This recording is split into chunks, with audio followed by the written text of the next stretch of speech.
त्वचेच्या सर्व आजारावर अत्याधुनिक मशीनद्वारे उपचारासाठी व त्वचेचे सौंदर्य खुलवण्यासाठी अत्याधुनिक मशीनद्वारे ट्रीटमेंटसाठी एक वेळ अवश्य भेट द्या डॉक्टर स्वाती पाटणकर यांच्या डॉक्टर स्वाती क्लिनिक व डर्मा केअरला। इथे skin polishing, chemical peeling, skin whitening, fairness treatment आदींबरोबर त्वचेवर आधुनिक उपचार करून आपले सौंदर्य खुलवले जाते। त्याचबरोबर अनेक आजारांवर खात्रीशीर उपचारही केले जातात। चला तर मग आपले सौंदर्य खुलवण्यासाठी एक वेळ अवश्य भेट द्या डॉक्टर स्वाती क्लिनिक व डर्मा केअर, तिरंगा चौक, राजाराम बापू बँकेसमोर, मायनी रोड, विटा। संपर्क 7823861502।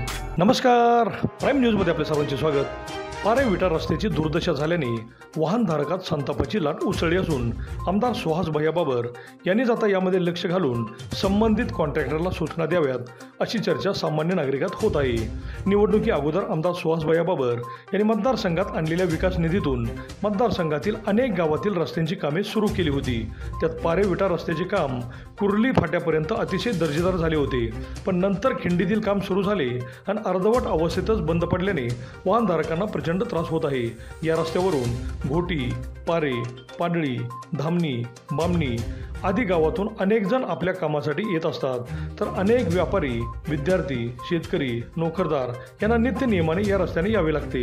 पण खडी पसरलेल्या खडबडीत रस्त्याने येताना मोटरसायकल व कारचा अक्षरशः खुळखुळा होत आहे।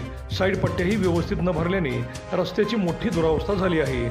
आमदार सुहास भैया यांनी सुरू केलेले हे काम का बंद आहे याबद्दल कोणालाच काही माहिती नसून नागरिक उलटसुलट चर्चा करीत आहेत। निवडणुकी अगोदर सुरू झालेले हे काम अर्धवट का थांबले आहे? आता ते सुरू होणार की नाही, का असाच अर्धवट खडबडाट करणारा रस्ता राहणार आहे हेही नागरिकांना माहिती नाही।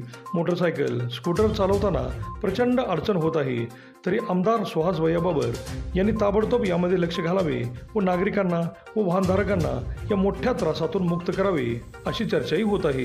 अभिजित शिंदे, प्राईम न्यूज, विटा।